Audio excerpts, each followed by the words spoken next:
everybody. Welcome to Mix It 3. Welcome, welcome. Hope you're doing well. It's Wednesday. And your day is as bright as Natalie's. It's my shirt. I hope it is. Yeah. Here and not we as go. gloomy as mine. No, yeah. I want to bring brightness and happiness to you. Spring is in the air. Exactly. It is, yeah. And in yeah, your spring wardrobe. vibes. Spring vibes. Yeah, but you have a new accessory here that you started wearing yesterday. Yeah. If you tuned in yesterday, we told you about what happened. I unfortunately detached my left bicep. It actually is as bad as it sounds. Popped a couple of tendons and just rolled that bad boy up the arm Monday evening when I was trying to replace a TV at home. I did have help.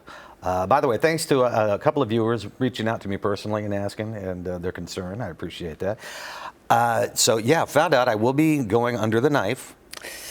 Oh my gosh. To get this fixed, it'll be next Monday. So whether you see me or not, I have no idea. Whether I see me or not, I have no idea. No. Well, you be in our thoughts and prayers, yes, for sure. Yeah. And just hope you recover soon, and then we can go back to the gym and to our fun stuff that you need, your guns. I can do leg exercises. I'm all right with that. You know, the funny thing is, those who know me, and my wife Heidi and I, we will have met and been together 26 years, beginning of April. She's always I won't say clumsy one, but she's always the one that gets hurt or gets sick whenever we go and do something. And apparently now, after 26 years, it's rubbed off on me. Yeah. Well, anyway, mentor over at Champion Orthopedics. He's got his hands. He's got it cut out for him. Yeah. All right. Get on in here into the show, see what's trending right now. Are you a Shake Shack fan? Have you been to one? They're offering free burgers. All thanks to the Oscars. Earlier this month, the burger chain said it's going to give out free food depending how long Hollywood's biggest night lasted. Now, Shake Shack predicted the show would run 3 hours and 31 minutes. And if longer, customers could get a free Chicken Shack sandwich. If shorter, they could get the Smoke Shack burger. Turns out the Oscars ran a little short, so from now until Monday, customers can use the promo code Big Wings to get the Smoke Shack, a cheeseburger topped with bacon, chopped cherry peppers, and Shack sauce. Oh my gosh, I'm hungry. The closest Shake Shacks to us are in Atlanta and in Charlotte. All right, road trip. Shake Shack is the way to go. Yeah. Have you been to one? I have, at the airport. Yeah. No, and I think I've been to the one in Atlanta, yes. Yeah, very good. They're I'll good. Take that. Thank you very, very much. New York, too. Yes, there is one close to the the Natural Museum. That one, too, yes. Midtown Square, yeah. I'll take those anytime. That just sounded delicious. I am so hungry. It's surprised that you're not hearing our stomachs rumble right now. Because it is. Hey, music news now. Beyonce revealed the name of her new album. It's going to be titled Cowboy Carter. The R&B star unveiled the name of her country music project on her website on Tuesday. Now, it drops March 29th. It's the second act to her 2022 Renaissance album. Yeah, last month she released the 2 singles from the album. One of them, Texas Hold'em, became her first #1 country single in the U.S., and it made her the first black woman to top that list. There you go. A lot of people just saying, hey, stay in your own lane, stay in the R&B and stuff. But there have been plenty of artists that have crossed over from one genre to another.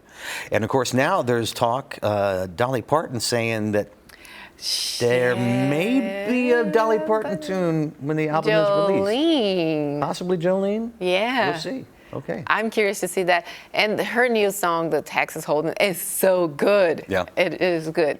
I haven't heard any of it yet, but I definitely want to check it out when it comes out. It's good. I'll be honest, I'm not the biggest country music fan, but this one is really good. See, and I'm not the biggest Beyonce fan, but I like her. I mean, she's good. I don't have any issue with it. But yeah, I want to see how that all matches together.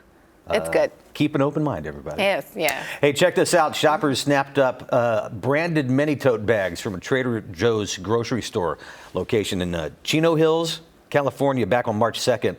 Videos filmed by TikTok user Carolyn Hernandez showed people gathered around a display stacked with those crazy, colorful Trader Joe's tote bags. They're all priced at $2.99 each. Well, everybody was grabbing multiples.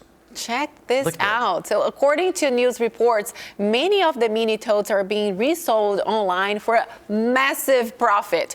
At the time of publication, one seller had listed a set of 4 bags on eBay for the asking price of $999.99. Are you kidding? I See, told just you. don't- Remember the first time we talked about that? Yeah, I know. I knew it was going to happen. I Yeah. mean, if you just go back and remember the whole Stanley tumbler deal. Right? So now it's the Trader Joe's tote bags. Didn't that also happen? It was like there were some McDonald's toys that popped up and Yes. they were incredibly expensive on eBay. Yeah, The question is, who's going to buy that? Not me. Because you know Trader Joe's can just make some more, right? Yes. For $2.99. Yeah, Instead just- of $9.99, $99. Yeah, please don't do that, all right? Hey, if you like those social media famous dirty sodas, making them at home just became a whole lot easier. You know which ones we're talking about. That's because Coffee Mate and Dr. Pepper are teaming up to create a new dirty soda creamer. Now, according to the brands, you just pour in the coconut lime flavored creamer over a glass of Dr. Pepper for a classic dirty soda with no extra ingredients needed. And if you're not familiar with the trend, a dirty soda is a non-alcoholic drink made with soda, creamer, flavored syrups, and lime juice. So the Coffee Mate Dirty Soda Coconut Lime Creamer is available now at grocery stores nationwide for a limited time. There's, what is it, Sonic that has these out right now, I think? I don't know. And Zaina and I from Morning Mix, we were talking about wanting to go try those out. I'm interested. I think I'll go try it out there first, and then if I like it, I'll go pick up my Dr. Pepper. And I think I would try this, but yeah. yeah. Sounds too much sugar though. Well, of course. Maybe I'll yeah. take a sip just to try Just it don't out. do it before you can take a nap, all right? No. Hey, not coming that. up, speaking of nutrition, coming up, March is Nutrition Month, and we'll talk about the importance of nutrition and how a registered dietitian can help you live healthier. That's next here on Mix It 3.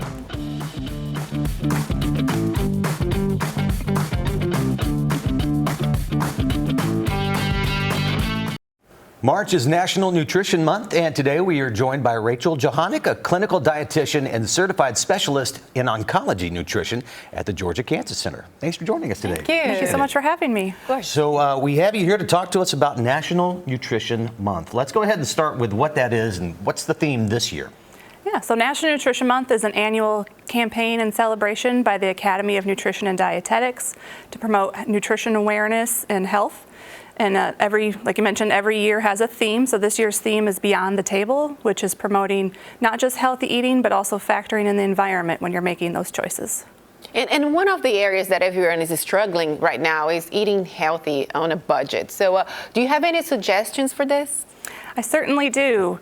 So one to start with is trying to eat a little bit more at home. I know we tend to be all on the go and tend to get food out, but you definitely can save a little bit money if you're doing more at the house.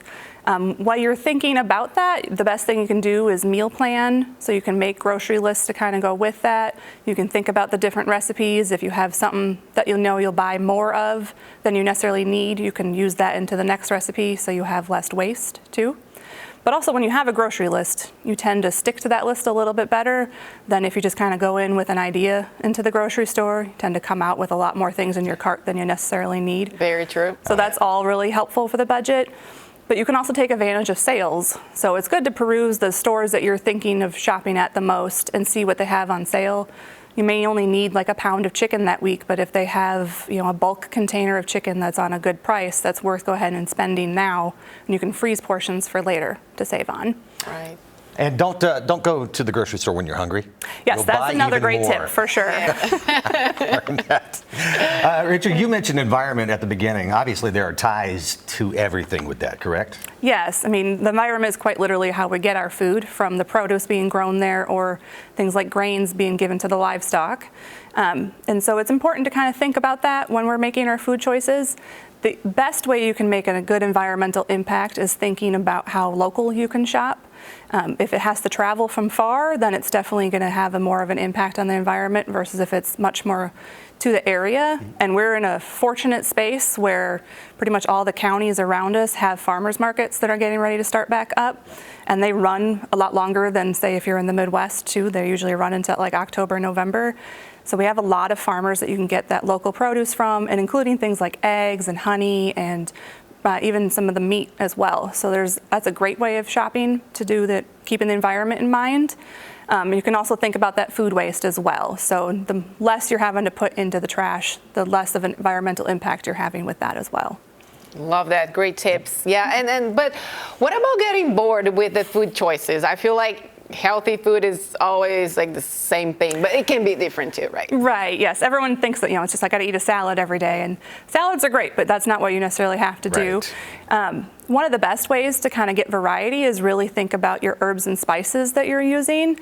A lot of different ethnic cuisines overlap with the main ingredients in terms of like the protein and the vegetables and grains, but where they differ a lot is either how it's prepared or the herbs and spices they're using.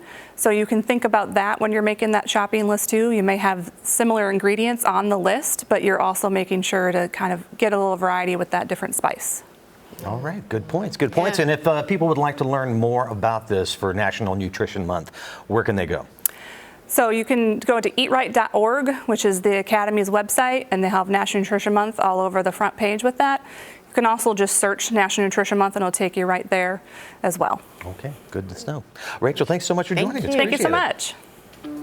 Okay, coming up, if you want to build strong, muscular shoulders, you need to incorporate the right shoulder exercises into your workout. We'll show you some exercises for your shoulders next.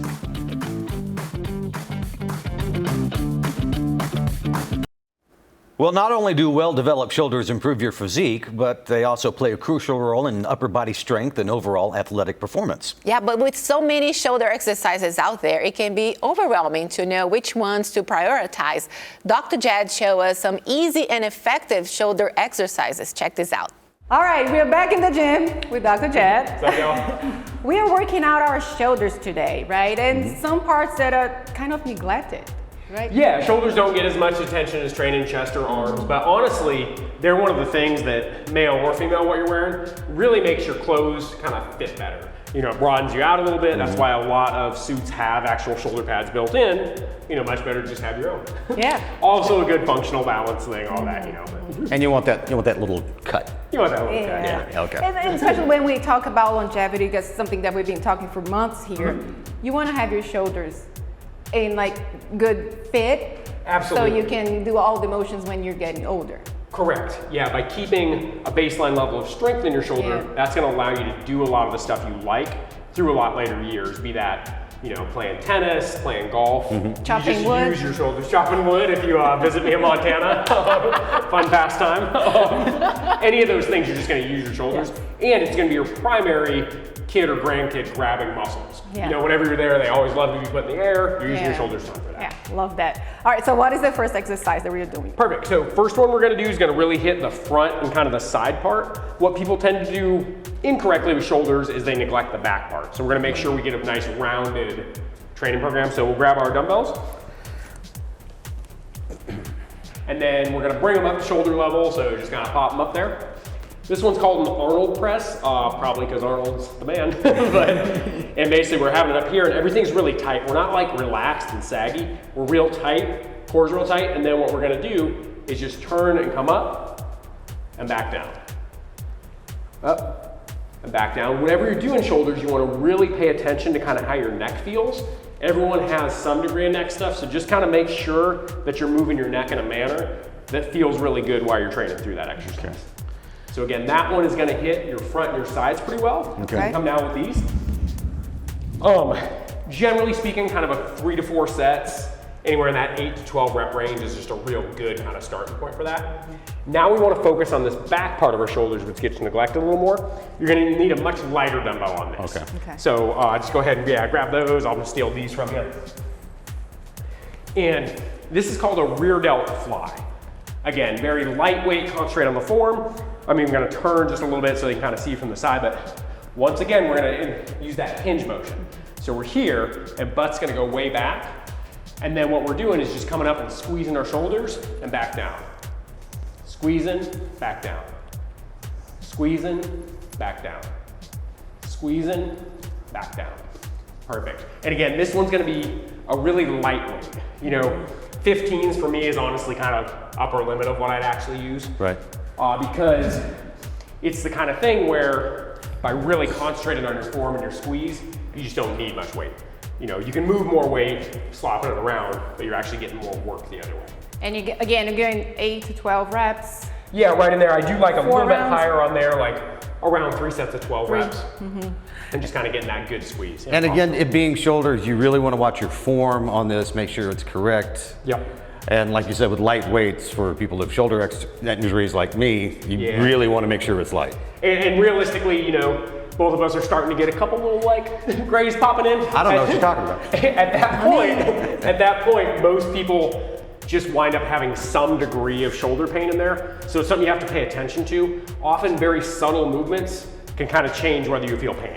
So for example, if you're down in this position and you're going here and you feel pain, you can literally try something as easy as just rotating your wrist a little bit, and that you may not feel pain. Or taking your arms just a little closer to your ears, a little further away from your ears. You know, you should not feel pain during the exercise. If you do, it's not good for you. You're not doing right. It's entirely adaptable. It is, yeah. Even if you're doing it perfect, it still may not be right for you based on pre-existing injury. True. Okay. I know push-ups works like several muscle groups in our body, but these exercises will also help us get a better range of motions with doing push-ups, right? For sure, yeah, because you'll be strengthening your shoulders throughout. Yeah. And then I also want to show you one move just in case you're kind of in a hurry. I like to work out efficient, that you can train all parts of your shoulder all together. Okay. So we'll go back to our slightly heavier dumbbells. I'll give you your 15 back. Okay, thank you. Yep, no problem. Okay, and what this is going to be, it's just a clean and press. And I'll do it slow at first, but essentially in this clean motion, when you're doing this, you're working your traps and the back part of your shoulders pretty hard. So the coming up is working the back part of your shoulders, and then we're popping up. Love this move because you're hitting everything at once. At real speed, you know, it's kind of a pop, go. That's one. Pop, go. Other great thing about it is your movement is so big. You'll notice at the end of a set of 10 or so, we'll be breathing hard. Yeah. So you're getting a little cardio, even just from the weightlifting component. Well, apparently I must be doing it well because I didn't take 10 to start breathing heavy. Yeah, you're doing great. Doing great. And you can either do, kind of separate that out, a full shoulder workout could be those two moves, or this move. You know, if you're feeling good, you want to up it a little bit, you could do them all together as well. Totally fine. Now, last question. If you wanted to mix this with another exercise, is there something that's complementary to it? Yeah, absolutely. So, anytime you work your chest, you're also going to be working the front side. Okay. Anytime you work your back, you're also going to be working the back side of your shoulder. So it kind of depends on what you care about more at the time. If your focus is like, hey, I want to get my chest looking bigger, I'd do chest first, knowing you're going to have to use less weight in shoulders. And opposite true too. If you'd rather exercise your shoulders, do that first, but you're probably going to be able to do less push-ups. Okay, good to know. Start heavier, right? And then you can go light. Less, if you're doing less reps, you're going heavier. Correct, yeah. So, and you know, once you kind of get the motions down, it depends on your goals a little bit. You want to get stronger, go heavier. You know, you just want to kind of have that nice tone look. You know, find to stay lighter and go in that 12 to 15 rep range. There you go. Work your shoulders, y'all. Thanks, But heavy and beast is kind of in now, so. Yeah. You know, male or female. Thank you. All right, take care, y'all. No TV hosts were harmed in the filming of that exercise. Yeah, He just didn't cause that. don't overdo it. Yeah. That's the message. No, and seriously, that was a question I asked Jed because I do have a little twinge. It's like bursitis or something. So even if you have the aches and pains as you are getting older, you still need to exercise as much as you can to stay as limber as you can too. And stretch. For And goodness sake, stretch, yeah. Okay. And no exercise should give you pain. So stop if you're Right. feeling, Exactly. Sore is different Yeah. than pain. All right. This is sore. Okay. Coming up, a bird dive bombs reporter's head over and over. Now, thank goodness we're inside the studio. We're going to show you how the reporter handled the situation next here on Mix It 3. Instead of just reading headlines, her bosses say that this reporter put her head on the line. And not that she had much choice when a bird started attacking her. Jeannie Mose explains. Look at this. Reporters are supposed to be able to wing it, but this was like something out of the birds. Okay, maybe not that extreme, but Australian reporter Ursula Hager was filing a report for 10 News First when she got dive-bombed over and over. Involving a taxi fare on January the 30th last year in Twickenham, an area southwest of London. Now this allegedly Dive-bombed 9 times. Her own station called it impeccable journalism, while her cameraman said, "That's the funniest thing." Instead of doing this, Ursula did this. just stood there and took it. At least she didn't get used as a landing strip by, say, a robin or a pet parrot. One just landed on the umpire. And Ursula didn't get her earbud plucked like this reporter in Chile. Hoy en día se puede considerar. Ironically, he was reporting on a rise in robberies. They did manage to get the earbud back from the parrot. The way Ursula handled the attack was a feather in her cap. One of the most ridiculous moments of my life. Could have been worse if she got pecked by a woodpecker. Jeannie Mose, CNN, New York. And that's why we do the show inside the studio, folks. And I hope we don't have like any birds. Have you coming ever had in. anything like that happen to you before? Birds poop, yes. Well, okay, yeah. But I didn't not mean just someone- birds. I meant just something like an animal just comes up. No, I was riding a horse once, and he started like riding in circles in the tree, and the branches were touching. Like I couldn't. Like I got scratched. Okay. Some scratches. I have a very similar story. I was riding one at summer camp when I was a kid, and the horse literally just ran up to the side of a tree and knocked me off. Oh, not fun. Get another horse, can't grab it, okay? Investigate TV Plus, coming up next. Have a great one, guys. Thanks for watching. See you tomorrow.